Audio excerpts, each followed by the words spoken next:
ನಮಸ್ಕಾರ, ನ್ಯೂಸ್ 26ಗೆ ಸ್ವಾಗತ.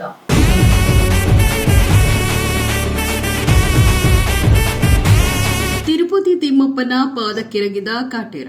ಡೆವಿಲ್ ಆರಂಭಕ್ಕೂ ಮುನ್ನ ತಿಮ್ಮಪ್ಪನ ದರ್ಶನ. ಒಟಿಟಿ ಸಹಾಯದಿಂದ ಭೂಮಾಲೀಕರ ದರ್ಪ ದೌರ್ಜನ್ಯಗಳ ನಡುವೆ ಬದುಕುತ್ತಿರುವ ರೈತಾಪಿ ವರ್ಗದ ಬವಣೆಯನ್ನೊತ್ತು ಚರಿತ್ರೆ ಸೃಷ್ಟಿಸಿದ ಕಾಟೇರವನ್ನ ಇಂದಿನಿಂದ ಮನೆ ಮನೆಗಳಲ್ಲಿ ಕಣ್ತುಂಬಿಕೊಳ್ಳುವ ಅವಕಾಶ ನಿಮಗೆ ಸಿಕ್ಕಿದೆ. ಆ ಕಡೆ ಕನ್ನಡ ಚಿತ್ರರಂಗದ ಚಾಲೆಂಜಿಂಗ್ ಸ್ಟಾರ್ ದರ್ಶನ್ ತಿರುಪತಿ ತಿಮ್ಮಪ್ಪನ ಪಾದಕ್ಕೆರಗಿದ್ದಾರೆ. ದೇವರ ದರ್ಶನ ಪಡೆದು ಪುನೀತರಾಗಿದ್ದಾರೆ. ತಮ್ಮ ಪ್ರತಿ ಚಿತ್ರದ ಆರಂಭಕ್ಕೂ ಮುನ್ನ ಅಥವಾ ಆ ನಂತರ ತಿಮ್ಮಪ್ಪನ ದರ್ಶನವನ್ನ ಪಡೆಯುವ ಪರಿಪಾಠವನ್ನ ಅಭಿಮಾನಿಗಳಾದ ದಾಸ ಬೆಳೆಸಿಕೊಂಡಿದ್ದಾರೆ. ಇದಕ್ಕೆ ಉದಾಹರಣೆ ಎಂಬಂತೆ ದರ್ಶನ್ ಈ ಹಿಂದೆ ಕಾಟೇರ ಚಿತ್ರದ ಚಿತ್ರೀಕರಣದ ಸಮಯದಲ್ಲಿ ಕೂಡ ತಿರುಪತಿಯಲ್ಲಿ ತಮ್ಮ ಆಪ್ತರ ಜೊತೆ ಕಾಣಿಸಿಕೊಂಡಿದ್ರು.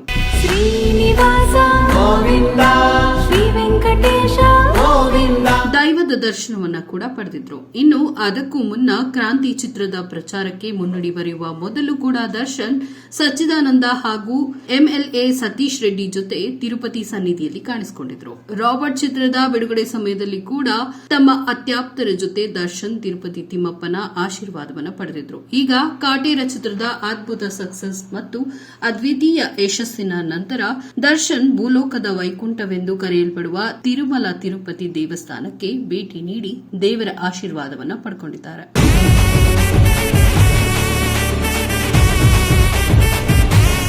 ಇದಾಗಿತ್ತು ಇವತ್ತಿನ ಲೇಟೆಸ್ಟ್ ನ್ಯೂಸ್ ಅಪ್ಡೇಟ್ಸ್. ಇನ್ನಷ್ಟು ಸುದ್ದಿಗಾಗಿ ನೋಡ್ತಾ ಇರಿ ನ್ಯೂಸ್ 26 ಕನ್ನಡ.